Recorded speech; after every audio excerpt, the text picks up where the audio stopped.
buat kita gitu ya, ketika Pak Presiden minta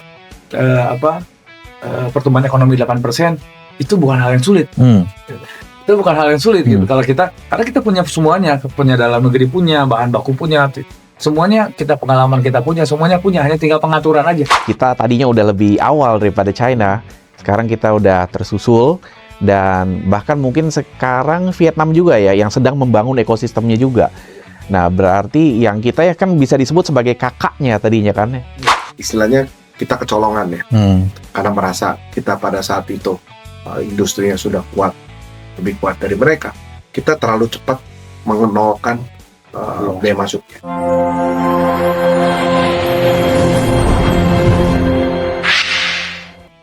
Selamat datang di podcast Kadin Indonesia Institute. Saya Mulia Amri. Industri tekstil nasional tidak berdiri di satu mata rantai, tetapi ditopang oleh relasi yang kuat antara hulu, midstream, hingga hilir. Pada episode kali ini, kita akan mengurai simpul di sektor serat, benang, dan kain yang menjadi fondasi utama daya saing industri TPT atau Tekstil dan Produk Tekstil Indonesia. Untuk membahasnya lebih dalam, sudah hadir di podcast kita Bapak Redma Gita Wirawasta, Ketua Umum Asosiasi Produsen Serat dan Benang Filamen Indonesia atau APSIFI. Lalu hadir pula Bapak Jemi Kartiwa Sastra-Atmaja, Ketua Umum Asosiasi Pertekstilan Indonesia atau API. Selamat datang Bapak-Bapak di podcast Kadin Indonesia Institute. Terima kasih Mas, terima kasih. Terima kasih juga telah hadir di sela-sela kesibukan. Tadi juga saya dengar baru habis meeting juga ya. Dan terima kasih juga di sini kita akan membahas nih, karena pemirsa kita tentunya perlu mengetahui lebih dalam tentang industri yang menjadi salah satu sektor strategis di mana Indonesia juga memiliki daya saing di sana, yaitu sektor pertekstilan dan produk tekstil. Nah, mungkin Bapak-Bapak bisa menceritakan nih, bagaimana sih posisi strategis dari industri serat benang dan kain dalam keseluruhan ekosistem tekstil dan produk tekstil di Indonesia. Silakan, mungkin Pak Redma dulu atau Pak Jemi. Oke, jadi kebetulan saya tahun ini menjabat Ketua Asosiasi Tekstil se-ASEAN. Ya, kita itu bukan cuma Indonesia berarti ya. Bukan cuma Indonesia, jadi kita saya menjabat ketua AFTEK juga. Dan kita melihat Indonesia itu sebetulnya tinggal satu-satunya industri tekstil yang ekosistemnya masih lengkap di antara negara ASEAN. Yang lain mungkin seperti Thailand itu kondisinya udah tercerai-berai. Jadi kalau saya melihat ini kita harus jaga. Apa maksudnya Indonesia lengkap sementara negara lain mungkin udah tercerai-berai? Kalau Indonesia itu serat sintetiknya ada, dari industri PTA-nya ada, industri MEG-nya ada, industri benang serat filamennya ada, serat pendeknya ada, kebetulan anggotanya Mas Redma. Dan kalau serat rayon, kita ada dari hutan tanaman industri. Jadi HTI-nya ada di Sumatera, pabrik serat rayonnya ada di Sumatera. Jadi saya bilang itu tidak dimiliki negara ASEAN lainnya. Ya, saya pikir ya ini yang kita harus jaga, karena industri tekstil ini adalah industri yang menyerap tenaga kerja yang cukup banyak. Ya, oke. Tadi dari API, kalau dari APSIFI gimana nih? Jadi maksudnya gini, kita tuh punya struktur industrinya lengkap ya, dari hulu sampai hilir. Bahkan kalau kita bilang hulu sampai hilir nih, ini hanya terbatasnya di tekstil aja. Kalau kita bicara lebih hulu lagi, tadi ada lagi petrochemical. Jadi kita ini hilirnya petrochemical. Jadi kalau kita bicara hilirisasi, ini kita turunan dari petrochemical, dari crude oil. Crude oil jadi di refinery ya, di naphtha, terus paraksilen di asam tereptalat ya, IG. Nah, baru ke kami nih, serat, benang, kain, sampai garmen. Nah, kebetulan di sini Kalau saya kan lebih di hulu ya. Kalau di tekstil saya di hulu nih Pak. Iya. Sipil di hulu. Tapi kalau kita bicara petrochemical, kita di hilir. Oke, menarik. Apalagi ke hilir lagi nih. Ada midstream di tempatnya Pak Jamie yang bikin benang span, terus kain, raju, tenun, sampai industri garment, sampai hilirnya juga ada di tempatnya Pak Jamie. Nah, struktur itu yang punya struktur lengkap seperti itu di dunia itu cuma 3 sebetulnya. Cina, India, Indonesia. Punya struktur lengkap seperti itu. Nah, negara lain nggak punya. Dulu Thailand punya. Nah, seperti yang saya Pak Jamie, Thailand ini udah mati satu-satu nih, udah hancur satu-satu nih. Nah, terus sekarang ada newcomer sebetulnya kayak Vietnam. Awalnya kita melihatnya kan kuatnya di garment, tapi dia sekarang mulai bangun ke hulunya nih. Industri ini kan coba mulai bangun. Nah, tapi kita udah lebih dulu sebetulnya lengkap struktur industri itu. Nah, ini makanya, dan kalau kita bicara experience nih, experience kita udah 40 tahun lebih experience di sini gitu ya, di industri tekstil. Sama dengan sebetulnya kalau dengan Cina bahkan kita dari experience lebih dulu masuk ke industri tekstil. India juga sama dari dulu ya sebetulnya. Itu sama, India hampir sama nih. Cuma memang di sana ada ya dinamika persaingan lah, dunianya kan petanya kan berubah. Nah, ini dari situ kita lihat kita punya bekal yang kuat sebetulnya industri tekstil ini, dari experience, dari struktur industrinya. Nah, kenapa struktur industri bisa lengkap sampai seperti itu?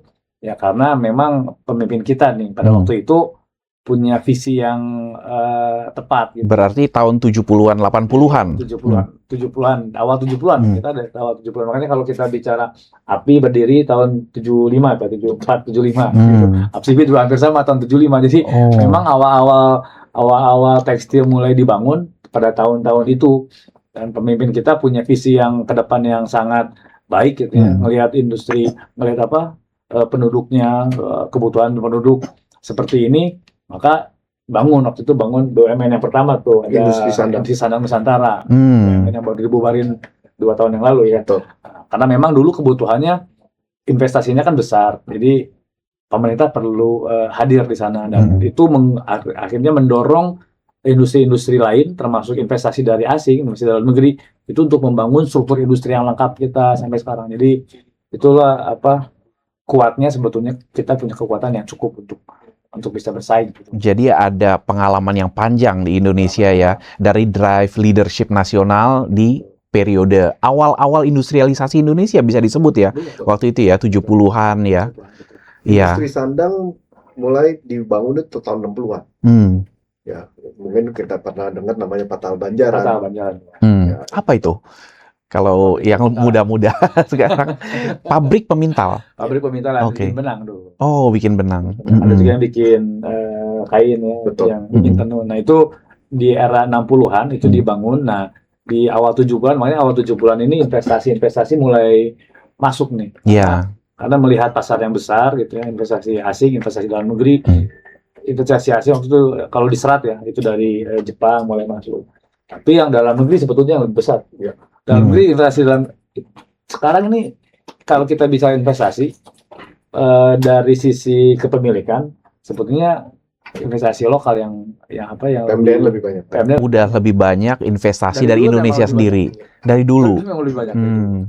Nah, kalau kalau investasi yang asing yang masuk dulu masuknya kemana berarti? Awalnya masuknya ke serat, industri serat, industri polyester ya dari Jepang, terus dari rayon industrinya di Lansing dan India, dari sama India.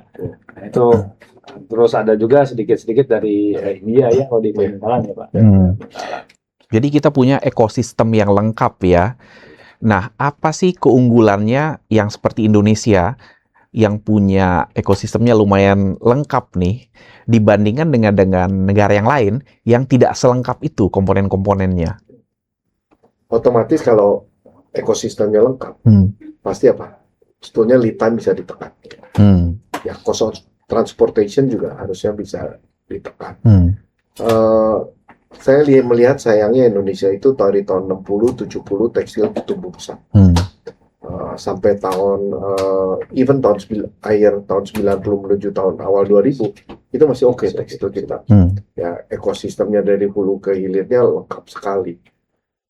Dan saya lihat China itu sebetulnya belajar dari Indonesia. Di tahun 90-an Indonesia itu ekspor ke China kayaknya. Ya, tapi sekarang terbalik. Malah China yang ekspor ke Indonesia. Dulu tenaga kerja kita, ekspertis kita dibajak ke China. Istilahnya ahli gambar printing, mereka membajak, mereka berani meng-hire dengan gaji yang lebih, dipekerjakan di Tiongkok. Itu awal muasalnya Tiongkok tumbuh. Ya, tapi sekarang setelah mereka ekosistemnya lengkap, mereka menyerang balik ya. Ya, saya pikir industri tekstil itu bukan hanya digunakan oleh Tiongkok ya. Pada awal tahun 60-an, 70-an itu dipakai oleh Jepang, Korea, Taiwan. Itu menjadi industri transformasi dari industri low education atau low technology menjadi high education, high technology. Alat untuk naik kelas ya berarti ya. Betul. Jadi itu digunakan oleh Jepang, Taiwan, dan Korea. Kalau kita lihat industri otomobil, Toyota, itu awalnya bikin mesin tenun. Suzuki juga sama bikin mesin tenun. Atau kalau kita lihat ada kosmetik Kanebo, ya itu juga awalnya dari tekstil juga. Dan industri elektronik seperti LG, Samsung pun di Korea mereka berawal dari industri tekstil juga. Ya, ibaratnya bisa kita bilang kalau belum bisa industri tekstil, belum bisa naik ke yang lain-lain lagi gitu ya. Ini stepping stone kita ya. Tapi saya juga melihat dengan cukup terenyuh bahwa kita tadinya udah lebih awal daripada China. Sekarang kita udah tersusul dan bahkan mungkin sekarang Vietnam juga ya yang sedang membangun ekosistemnya juga. Nah, berarti yang kita ya kan bisa disebut sebagai kakaknya tadinya kan? Kalau saya melihat Vietnam ini agak sedikit berbeda. Mayoritas Vietnam itu yang kuat itu FDI. FDI dari China. Dari China. Jadi kebetulan mereka letak geografisnya kan sangat berdekatan dengan China. Iya, punya border langsung kan? Betul. Jadi saya lihat China itu cukup bagus. Mereka itu membuat ekosistem, membuat satu clothing provinsinya kuat di daerah mana, itu mereka jelas. Ya, mungkin dulu kalau pertama tumbuh itu industri tekstil tuh startnya dari Shanghai area. Tapi sekarang akhir-akhir ini pemerintah China itu jelas. Kalau untuk industri yang serat katun itu pengembangannya ada di Xinjiang provinsi. Ya, tapi kalau untuk industri polyester atau blend, mereka itu menentukan, saya dengar sekarang terakhir saya berbincang-bincang itu di daerah Quanxi. Quanxi itu berbatasan dengan North Vietnam. Ya, kalau saya melihat Pak, ini pasti Tiongkok ini sangat jeli sekali. Setelah ekosistemnya terbentuk di sana, pindah ke sana semua. Mereka akan mentransfer kainnya atau bahan baku garmennya dengan mudah menuju Korea Utara ya. Vietnam Utara. Vietnam Utara. Jadi bahkan ekosistemnya mereka udah lihat lintas negara situ ya, di mana perusahaan-perusahaan yang di Vietnam Utara itu adalah punya hubungan yang erat dengan perusahaan-perusahaan di China bagian selatan ya. Karena sekarang juga kan seperti kita tahu kan dengan tarif Trump ini, bagaimana mereka mencoba mengurangi trade deficit antara US dengan China ya. Ya, China melihat ini, dia bilang, wah, mereka harus keluar dari China. Tapi tetap mereka main portion dari bahan baku sampai kainnya mereka berusaha mempertahankan di China karena value added-nya ada di sana. Oke, menarik. Saya mungkin mau mencoba menggali secara lebih detail nih Pak Redmani soal kondisi industri serat dan benang nasional ya di hari-hari sekarang ini, gimana dari segi kapasitas mungkin ya, struktur biayanya maupun peluang penguatan ke depannya. Jadi kalau kita lanjut yang tadi disampaikan Pak Jimmy ya, kita kan sebetulnya yang kita lupa adalah sebetulnya integrasi. Hmm. Ini integrasi kita rapuh. Jadi pasca tadi Integrasi antara antara subsektor, hulu, midstream, hilir gitu. Itu yang rapuh. Memang rapuhnya awalnya memang ketika Cina membangun industrinya, ini kan dia jadi lebih efisien. Nah, di sana kita lupa. Padahal kekuatan kita dulu kita bisa menjadi eksportir utama dunia ya. Kalau garment dulu kita mungkin peringkat ke-4 ke-5 dunia. Tekstil peringkat ke-7 ke 6, 7, 8 dunia gitu peringkatnya. Share-nya pun kita di atas 3% share dunia ya. Kalau kita bicara hampir 90-an lah masih lah. Sekarang mungkin sekitar 1%, mungkin sekitar 1%. Dulu kekuatan kita adalah tadi kita punya dari hulu sampai hilirnya, jadi cost logistiknya minim, terus lead time-nya juga bisa cepat. Nah, setelah Cina membangun industrinya dan setelah kita punya ASEAN Cina ya, ASEFTA, Cina banyak masuk ke sini. Nah, itu industri kita mulai rapuh di situ karena banyak industri kebijakannya lebih mudah orang untuk impor dibanding untuk memproduksi sendiri. Jadi di sana mungkin zaman dulu tahun mungkin 2012, 2013, 2014 itu ada yang kita ada industrialisasi. Nah, karena memang iklim usahanya mempermudah orang untuk lebih ya udah aja gampang. Kalau di sini waktu itu listrik cabut subsidi, gas cabut subsidi, terus solar cabut subsidi, upah tenaga kerja naik sampai 40% kan. Tapi kalau import gampang, jadi orang lebih gampang import. Nah, di sana kita mulai retak nih ininya namanya integrasinya. Ketika integrasinya retak, garmennya lebih suka kainnya impor, kainnya juga lebih suka bahan bakunya, benangnya impor gitu ya. Jadi yang benar-benar terintegrasi ini tinggal sisanya mungkin nggak nyampe 50%. Dari benar-benar dari serat, benang, kain itu benar-benar integrasi nggak nyampe 50%. Nah, ini diisi sama impor. Nah, di sana maka kita akan melihat kelemahan dari masing-masing industri. Karena ini makin lama makin weak ya, makin lemah. Industri tenun rajutnya makin lama makin lemah. Akhirnya demand ke hulunya nih ke asosiasi kami, untuk benang dan seratnya juga kan makin lemah. Jadi turun. Nah, ketika turun orang pasti yang pertama dilakukan dia nggak mau invest karena mesin yang ada sekarang pun nggak bisa jalan 100%. Maka kalau kita ngelihat sekarang industri kami di hulu paling utilisasi sekitar masih di bawah 50%. Karena memang di midstreamnya di tenun rajutnya juga utilisasi di bawah 50 gitu ya. Jadi ya di sana sudah mulai ada pelemahan. Nah, bahkan kalau kita sekarang lagi bicara mungkin hampir 5 tahun ke belakang, nah itu garmennya juga mulai karena kalau dulu awal-awal Cina nyerangnya banyaknya masuknya kain, masuk benang. Sekarang garmennya udah banyak masuk. Ketika garmen banyak masuk, industri garmennya yang terutama yang orientasi pasar dalam negeri itu makin lemah lagi, terutama IKM makin lemah. Jadi secara rantai baik hulu, tengah maupun hilir itu kelemahannya sangat-sangat lihat. Bahkan kalau kita kemarin lihat ada yang stop, banyak yang PHK, ya itu di hampir semua lini ada itu. Karena disintegrasi ekosistemnya tadi itu ya, masing-masing beroperasi sendiri-sendiri. Nah, itu. Kalau saya melihat gini, jadi sebetulnya harus menjadi catatan kita bersama dan pemerintah juga. Kalau industri pakaian besar, industri pakaian yang orientasinya ekspor, itu adanya di industri. Tapi kalau untuk masyarakat kebanyakan Indonesia, itu sebetulnya dijahitnya oleh IKM. Dan saya lihat IKM itu banyak tumbuh di daerah Jawa Barat, khususnya di Bandung area. Iya, IKM itu industri kecil dan menengah. Jadi itu mereka berawal itu dulunya bekerja dari industri garment besar. Karena dengan UMR-nya naik tajam, banyak industri garment itu pindah dari Jawa Barat ke Jawa Tengah. Mereka mencari UMR yang lebih rendah. Dan mereka ini punya skill. Jadi akhirnya membuat satu klaster IKM kecil 20 sampai 50 penjahit. Yang ini kita harus lihat, dan saya lihat industri lain itu nggak bisa seperti itu. Contohnya kalau lihat sekarang kita lihat ada industri sepatu di Tangerang yang tutup.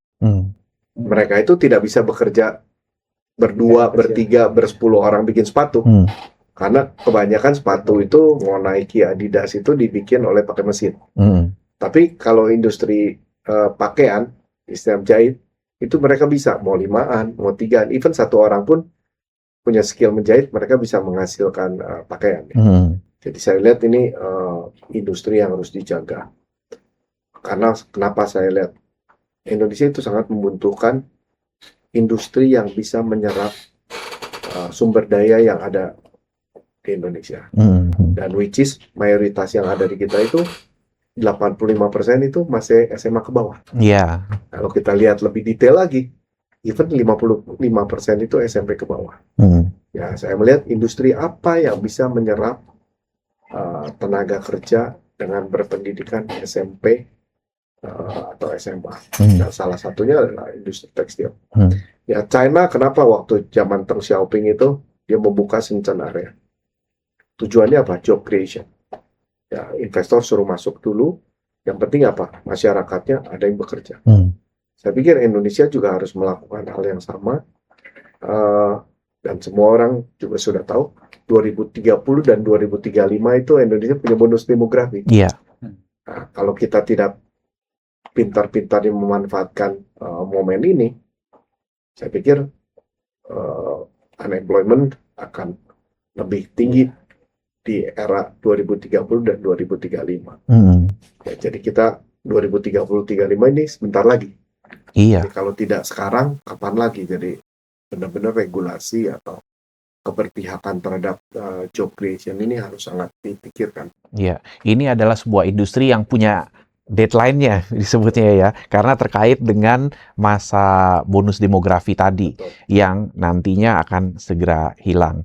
Dan sekarang pada saat bonus demografi lagi tinggi-tingginya dan orang-orang nggak ada kerjaan, nah ini yang dikhawatirkan Pak Jamie tadi kan. Betul. Berarti memang betul-betul kita harapkan ada perhatian yang besar di sana, bisa disebut industri strategis ya, sekian banyak. Berapa juta orang mungkin yang kerja di sektor ini? Sekarang ini kita di atas 3 juta ya Mas Red Maya. 3,7. Ya. 3,7 juta. Yang sekarang. Iya. Itu yang tenaga kerja langsung industri besar menengah. Ya. Belum sama IKM. Oh, ini belum sama IKM. Wah, kalau ini baru yang industri menengah dan besarnya. Oke, dengan IKM bisa berapa tambahan banyak lagi tuh ya. Ya, penjahit-penjahit skala kecil yang 5 orang, 10 orang. Ya. Kan. Seperti mereka mengerjakan seperti buat hijab, baju koko, bikin mukena, itu banyak dilakukan oleh teman-teman IKM. Dan banyak di Jawa Barat ya Pak ya? Ini industri ini ya, yang orang-orang yang tadinya sudah terlatih pada waktu industri-industri menengah dan besar masih banyak. Betul. Di Jawa Barat. Jadi mereka terlatih di sana. Ketika industri itu mungkin pindah ke tempat lain, nah mereka udah punya skill-nya. Lalu kemudian mereka membentuk industri kecil dan menengah yang mungkin lebih banyak orientasinya ke kreatifnya Pak ya. Betul. Kalau hijab dan lain-lain tadi itu kan banyak ada faktor selain skill membangun atau menjahitnya, juga ada faktor kreatifnya juga ya. Ya, menarik nih kalau kita bicara soal sektor ini kan ya. Kalau Pak Jamie tadi bicara mungkin dari perspektif midstream-nya ya. Lalu kemudian Pak Redma bicara dari perspektif upstream-nya, hulunya. Nah, mungkin relasinya gimana nih kalau antara yang hulu dengan yang midstream dalam prakteknya kerjasama atau relasi bisnis apa aja yang biasa terjalin antara perusahaan-perusahaan yang bergerak di level yang berbeda ini arasnya? Ya, memang kalau kita kan di upstream ya, jadi bikinnya seratnya serat rayon, serat polyester, sama serat anggota kita yang bikin serat ini jualnya ke anggota Pak Jamie yang bikin benang pintal.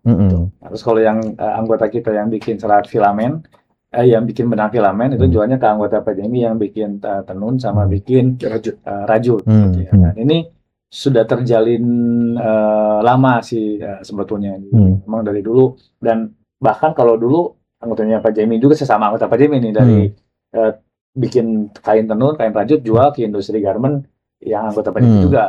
Dulu benar-benar terkait erat gitu ya, sebelum barang-barang Cina. Sampai downstream juga ya. Sampai downstream juga.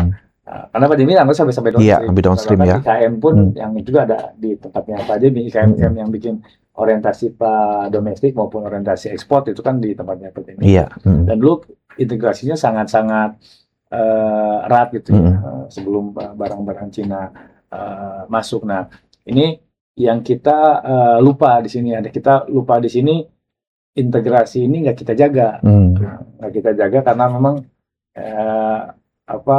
regulasi pada waktu itu seakan memudahkan import untuk masuk. Terus juga, dan waktu itu lagi pro globalisasi sekali ya. Nah, dulu liberalisasi perdagangan, jadi WTO pro globalisasi. Gitu. Jadi ini yang ketinggalan ya. Jadi kita menghitungnya ini agak miss gitu ya.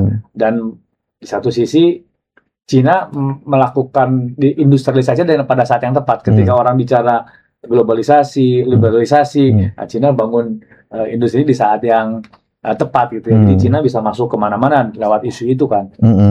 Nah, di situ pun ada yang miss lagi sebetulnya. Daya saing kita nggak improve. Daya saing kita nggak improve. Kalau Cina kan jor-joran ngasih insentif kan, waktu itu. Kalau sekarang kan kelihatan Cina tenaga kerja ya masih sudah di atas kita. Tapi kalau gajinya, kalau dulu kan di bawah kita. Listrik sekarang kelihatannya hampir sama. Dulu di bawah kita karena dia ada insentif di situ ya. Jadi di satu sisi barang import masuk, di sisi lain daya saing kita nggak improve, malah naik kan. Listrik terus naik gitu kan, UMR terus naik. Sementara Cina dia ngasih insentif, jadi dari sisi cost turun. Nah baru sekarang Cina mungkin 5 tahun terakhir lah Cina mulai karena mungkin mengurangi subsidi-subsidinya. Itu dikurangin karena memang juga kan tenaga kerjanya sudah stabil lah, sudah stabil, dia daya belinya udah mulai cukup baik ya.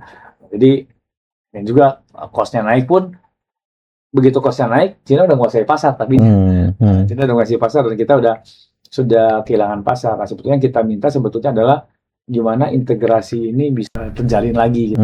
Jadi yang dulu kuat akhirnya bisa terjalin lagi. Nah, saya kira memang di situ perlu kebijakan gimana supaya industri garmennya pakai kain dari lokal, industri kainnya pakai benang dari lokal, benangnya pakai serat dari lokal yang sekarang kira-kira di bawah 50%. Kalau kita bisa naikkannya minimal 70-75%. Ini industri tekstil ini udah bisa sehat lagi seperti dulu. Dan yang pasti ketika sehat lagi seperti dulu, pasti investasi masuk di situ. Investasi masuk di situ, tenaga kerja terserap lebih banyak. Jadi bonus demografi yang kita nanti 2030-2035 pas, ini dengan adanya investasi masuk kan dia akan terserap banyak. Nah, jadi sebetulnya buat kita gitu ya, ketika Pak Presiden minta pertumbuhan ekonomi 8%, itu bukan hal yang sulit.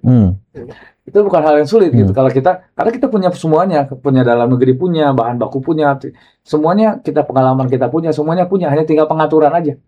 Tinggal mengatur itu diatur dengan betul.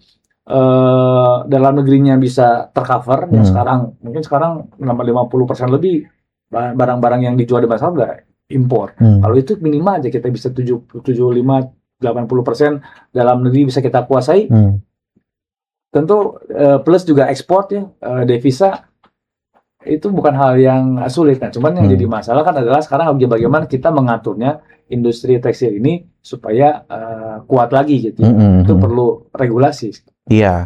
Saya sedikit menambahkan, jadi Indonesia itu jaya pada masa kuota.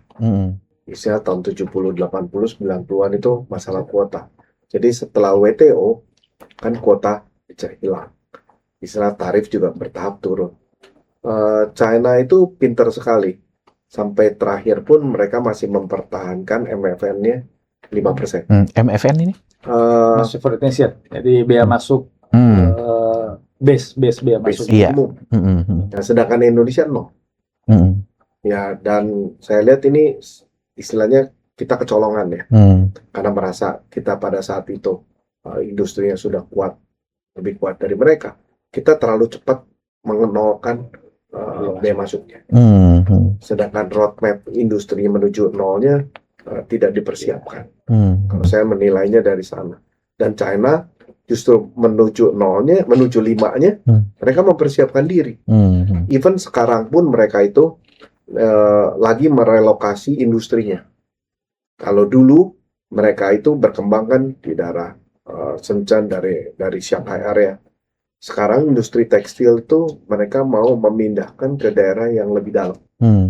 Ya, kalau buat industri yang berhubungan dengan kapas atau raw cotton, itu mereka kan memindahkan ke Xinjiang.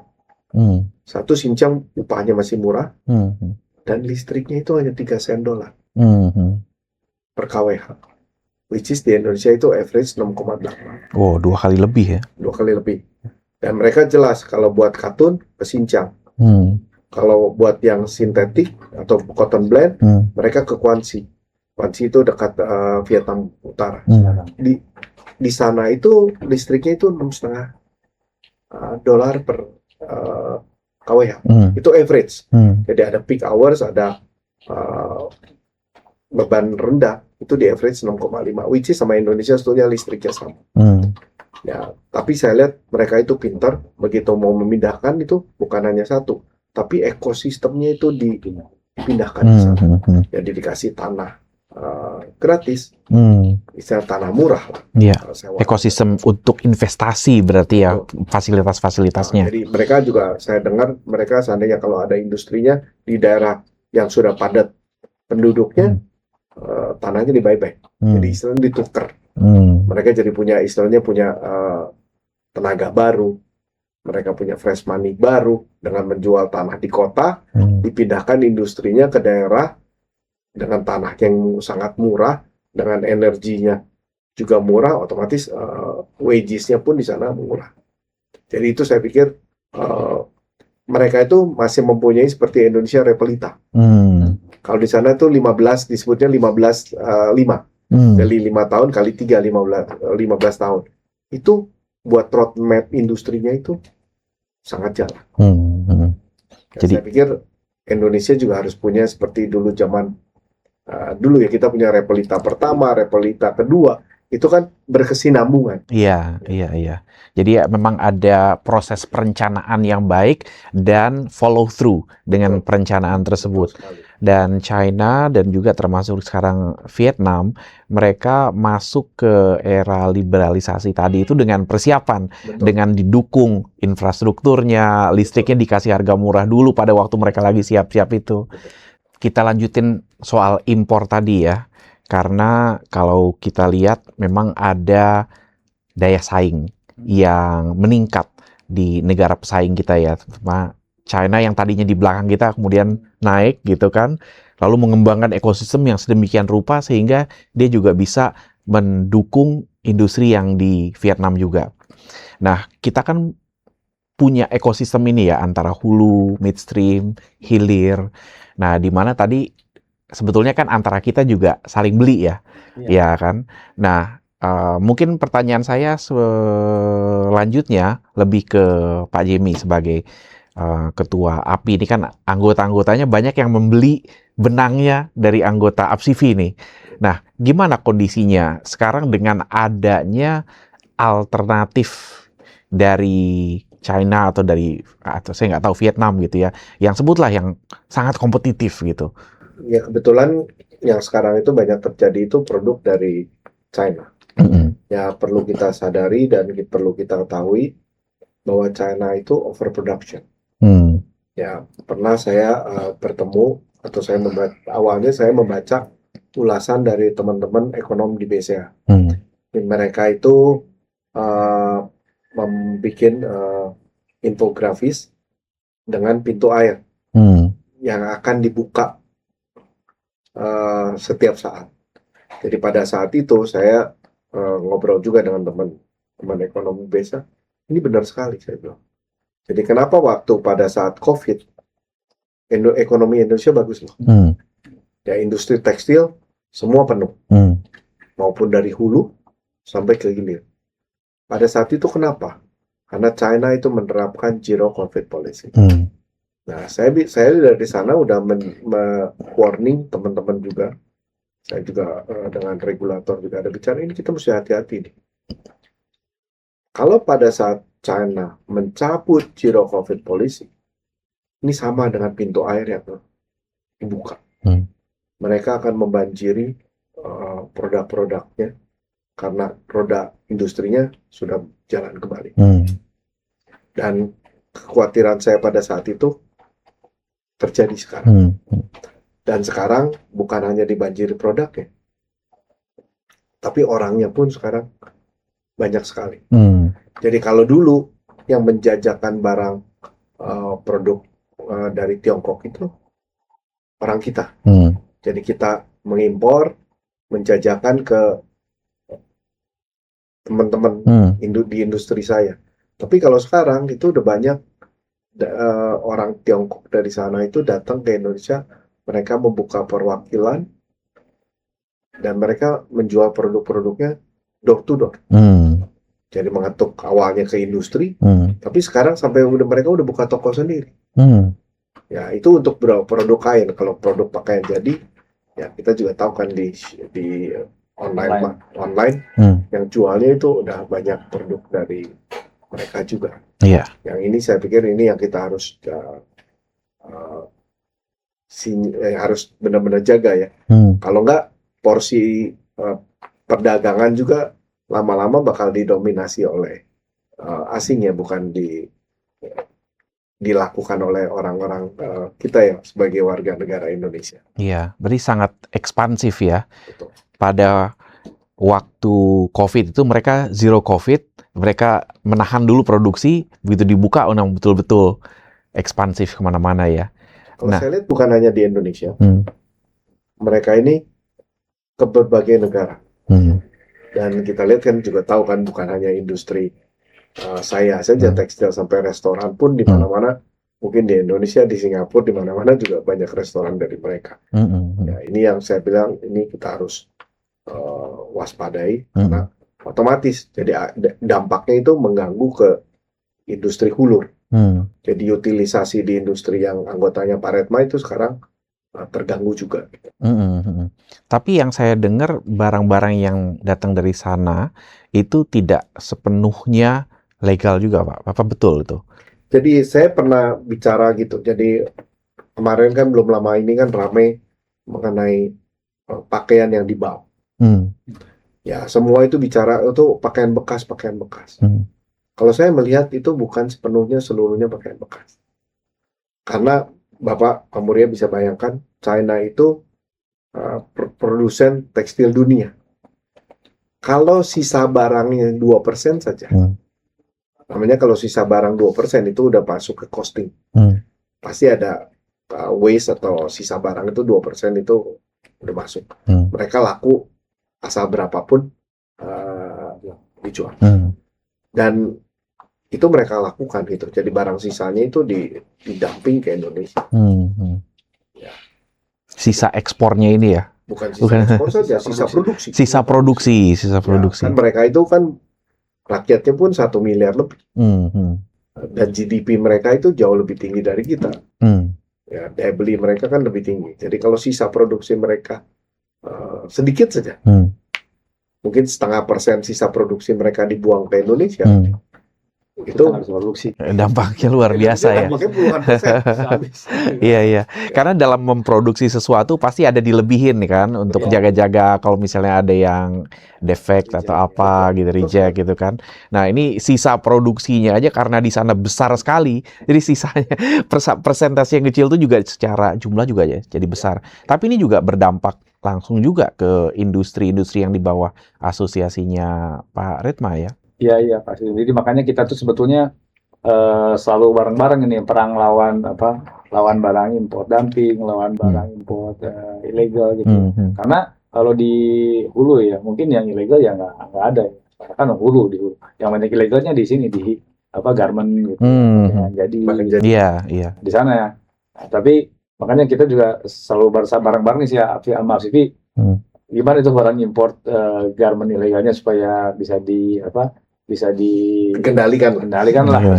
Iya. Gimana caranya? Karena dampaknya kan jadi ke hulu. Jadi demand ke anggota Pajemi juga kan yang kain. Jadi demandnya turun. Kalau anggota Pajemi demandnya turun, pasti ke hulunya juga Kena semua. kena turun juga. Bahkan sampai ke petrochemicalnya. Ini kan petrochemical berapa tahun nih nggak ada investasi. Iya. Investasi karena memang hitung-hitungan mereka harusnya dengan GDP Indonesia sebesar ini, dengan konsumsi Indonesia sebesar ini, harusnya dia 2 kali lipat ini kapasitasnya ini kayak asam teraptalat gitu ya. Tapi kok ini dia cuman segini kok dia susah jual juga gitu. Jadi harusnya investasi baru, malah investasi ada pun dia susah operasionalnya jadi terganggu. Iya. Ini kita selalu bicara sama pemerintah ya gimana caranya ini bisa dibenahi lagi gitu ya, yang jangan sampai kalau kita mau fair, bersaing secara fair. Kalau secara fair, saya kira harusnya kita masih bisa bersaing. Kalau secara fair ya, dia masuknya jangan sampai kita anggotanya PJMI ini yang IKM ya, yang garment beli kain kan pakai PPN, industri kainnya beli benang pakai PPN gitu ya, kan dia bayar PPN semua nih. Tahu-tahu ada barang import masuk nggak pakai PPN gitu kan, nggak bayar masuk, kan nggak fair kan saingannya. Jadi sebetulnya kita kadang-kadang selalu ada ya beberapa selentingan industri ini manja minta ini, bukan, kita nggak minta, kita minta fair aja. Kalau kita bayar pajak, barang impor bayar pajak dong. Gitu. Kalau kita di sini jual dumping misalnya ya, kalau dia di sana jual 100, kita kan di sini jual 100. Kalau di Cina jual 100, di sini jangan jual 70 dong. Gitu kan dumping. Itu udah dumping. Itu harusnya bisa dibawa ke WTO kan? Harusnya. Ya, tapi kan nggak semudah itu gitu. Jadi memang ya kita minta bukan kita manja, kita cuma minta di dalam negeri ini fair aja persaingannya, sama-sama bayar pajak, harga kos di sana berapa, biaya produksi ya di sini sama jualnya, jangan di dumping gitu. Jadi sebenarnya kalau itu dilakukan, market kita fair ya, kita persaingan secara fair, kita bisa nguasain market lagi, domestik bisa balik lagi, market lagi. Iya. Tadi silakan. Ya kalau saya lihat itu sebetulnya bukan hanya dari dumping saja. Jadi ada juga yang terjadi itu mungkin Pak Purbaya juga belum lama ini kan menemukan under invoicing di pompa ya. Under invoicing. Ya. Kebetulan bisa dijelaskan under invoicing ini apa buat rekan-rekan pemirsa? Contohnya value barang itu sebetulnya satu potongnya contohnya Rp20.000. Tapi mereka declare-nya itu cuma 2.000. Otomatis PPh impornya, PPh pasal 22-nya, PPN-nya berdasarkan dari 2.000. Nah, kalau realnya itu sebetulnya 20.000. Kalau sedangkan di lokal, saya beli jelas bahan bakunya dari anggota Paretma. Kita kan ada pajak masukan, pajak keluaran, pajak masukan, pajak keluaran. Tidak mungkin kan akhirnya dideklar Rp2.000. Ya, PPN kita 20.000, kalau 11% 2.200. Kalau mereka dari 2.000 cuma 220. Jadi sebetulnya disparitas bedanya itu kebanyakan dari PPN, dari value added tax dari PPN-nya. Dan banyak sekali yang masuk ke Indonesia itu mereka under invoicing dan dijual menggunakan perusahaan kecil-kecil yang menggunakan PPh final 0,5%. Ya itu akhirnya jadi benar-benar membunuh mata rantai di industri kami. Iya. Sepertinya juga yang dilakukan ini perlu direspon secara terstruktur juga ya. Karena upayanya macam-macam, mulai dari dumping, under invoicing, barang ilegal, termasuk juga ya kalau kita lihat mungkin teknologinya juga ya. Mereka juga terus mengembangkan teknologi, sementara kita kan juga industri kita udah cukup lama nih. Tadi juga investasi, bagaimana kita ngelihat dalam hal modernisasi mesin dan teknologi nih, bagaimana yang dilakukan industri untuk itu? Kalau saya melihat nggak sepenuhnya betul bahwa industri tekstil Indonesia mesinnya semua tua-tua. Tidak semuanya. Nah, kalau kita lihat dengan hadirnya salah satu perusahaan di Sumatera, itu dia punya HTI-nya di Sumatera, di Riau, itu mereka sangat berdaya saing. sebelum perusahaan itu hadir, bahan baku viskos itu Indonesia lebih mahal. Tapi semenjak ada perusahaan itu, harga viskos kita dengan dunia itu, dengan China, khususnya direct ke China, kita at par. Ya, jadi saya pikir nggak semuanya benar. Dan banyak pun industri midstream seperti pertenunan, percelupan, dan pemintalan pun Indonesia ada juga yang maju-maju. Ya, jadi tetap saya pikir semuanya kita harus lihat start dari regulasi nih. Kita harus jaga, harus kasih pemanis supaya teman-teman di industri mau membelanjakan uangnya untuk peremajaan mesin. Ya, sebetulnya mesin tekstil itu umurnya bisa panjang. Saya mendengar juga belum lama baca industri baja di Jerman pun mesinnya tahun 70-an. Tapi tidak mesin tahun 70-an dibiarkan begitu saja. Tapi mesin tahun 70-annya dimodernisasi. Jadi ada sistem apanya, lebih efisien, motornya dulu mungkin motornya belum bersistem servo motor, sekarang dengan servo motor otomatis penggunaan energinya lebih ramah lingkungan, penggunaan energinya lebih sedikit. Itu yang kita harus lakukan ya. Jadi mesin tekstil saya pikir sampai event di Jepang pun umur 20 tahun, di China pun masih ada. Ya kalau kita lihat sama juga pemilihan. Kalau mesin Jerman, mesin Jepang itu umurnya panjang. Tapi kalau mesin China mungkin umurnya lebih pendek karena mesinnya lebih murah. Iya. Ya, kita harus lihat mau istilahnya investment di awalnya lebih tinggi, tapi perawatannya lebih murah. Tapi ada juga investment di awalnya lebih murah, tapi perawatannya lebih tinggi dan umurnya lebih pendek. Tinggal choice-nya ada di pelaku industri. Tapi kalau kita bicara tadi tentang upaya peremajaan, misalnya itu kan pasti membutuhkan pembiayaan ya. Betul. Dan tadi kita juga bicara tentang banyak hal yang terkait dengan upaya untuk membuat persaingan dengan negara-negara pesaing kita ini lebih sejajar ya. Nah, kebijakan apa yang paling diharapkan dari pemerintah nih? Ya, Mas, sebetulnya kan perusahaan-perusahaan yang ada sekarang itu perusahaan yang memodernisasi mesinnya. Karena yang udah nggak mau memodernisasi mesinnya udah out duluan. Jadi perusahaan yang bertahan sekarang itu perusahaan yang punya kesadaran untuk memodernisasi mesinnya.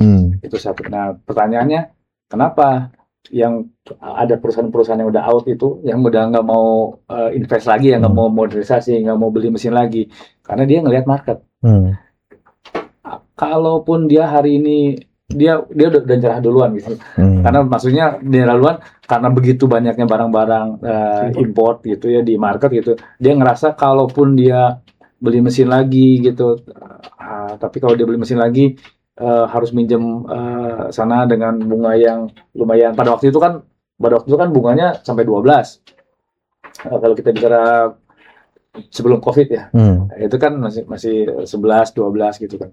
Lalu dengan itu meskipun dia beli mesin baru, kalau dia nggak bisa jualnya, ya nggak usah lah, mendingan dia nyerah aja gitu kan. Ada kan transformasi jadi pedagang.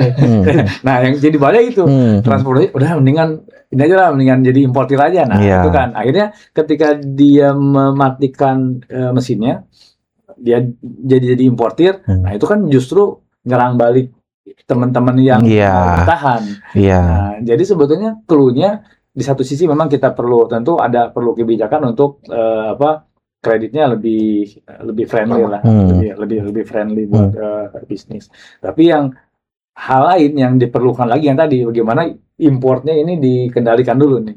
Importnya ini dibenerin dulu. Jadi ketika kita modernisasi mesin, beli mesin baru, kita punya jaminan market di pasar domestik untuk jual gitu. Nah, bahkan kelihatannya juga perbankan jadi kayak telur sama ayam nih. Perbankan begitu saya mau ngasih nih bunganya, harusnya misalkan bunganya mungkin harusnya 8% gitu. Tapi ngelihat marketnya kayak gini, risiko tinggi, udah tambah lagi jadi 9,5% gitu ya. Ada yang dikasih 10%. Nanti dia ngitung lagi, wah kalau 9,5%, kalau 10%, nggak masuk nih dia bilang. Iya. Jadi nggak jadi lagi. Makin kan? nggak. Jadi kayak lingkaran setan jadinya ya. Setan. Tapi satu pemutusnya sebetulnya, ketika pemerintah mau mengendalikan impor, kan semuanya juga ngelihat perbankan, oh ada market nih. Begitu dia ngelihat, oh banyak pabrik mau minta, kenapa pabrik banyak minta? Oh ada market. Jadi nggak akan dikasih high risk nih sama bank. Jadi pemutusnya di situ aja sebetulnya. Ketika importnya ini dikendalikan, diputus gitu ya. Ini semuanya bisa gerak gitu. Tentunya impor juga kita nggak bisa putus Iya. gitu aja ya. Iya, Nanti dimomelin lagi sama WTO. Tinggal ini aja, kan kita nggak WTO, Iya, kita punya instrumen remedies gitu ya. Terus juga tentu juga untuk barang-barang yang kita tidak produksi nih, itu tentu perlu kita impor gitu ya. Atau yang kita memproduksinya kebutuhannya 1.000 tapi kita baru produksi 800, oke lah 200-nya atau 100-nya nih di impor gitu ya. Nah itu kan perlu di manage. Tapi yang kayak ilegal, yang dumping itu kan itu harus. Oh itu udah harus. Itu harus untuk ditindak. Tapi kalau yang terkait dengan impor-impor yang memang kita nggak produksi atau produksi masih kurang, nah itu yang di manage gitu ya supaya kita nggak bablas gitu ya. Jangan sampai demand-nya 1.000 kita bisa produksi 800, importnya 500. Kan? Jadi kan marketnya over gitu. Betul. Market over artinya ketika market over tentu balikannya adalah harganya kan. Jadi harganya kita harus nurunnya, bahkan kadang-kadang teman-teman kita yang udah out ini kan kadang-kadang biaya produksi 100 dia nggak bisa jual 100. Dia harus jual 80, dia harus jual 70. Ini lama-lama rugi aja. Kalau rugi udah tutup aja lagi gitu. Iya.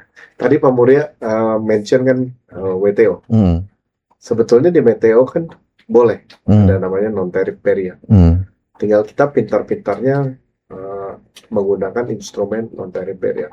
Dan saya lihat, even di Amerika pun sekarang mereka itu benar-benar memainkan non-tariff barrier. Seperti di Indonesia kan ada SNI. Mereka juga punya American Standard. Ya, contohnya kalau kita memperlakukan SND atau label care, ya mereka itu Amerika itu sekarang menerapkan banyak non-tariff barrier-nya itu di border. Kalau di Indonesia itu kebanyakan post border. Ya kalau post border istilahnya pasti sulit untuk mengendalikannya. Ya, ini semua bermain dengan kata-kata ya. Ya. Saya pikir sudah waktunya Indonesia juga memainkan peran itu ya. Untuk mengurangi serbuan produk. Ya, sometimes produk impor nggak lebih bagus dari produk dalam negeri.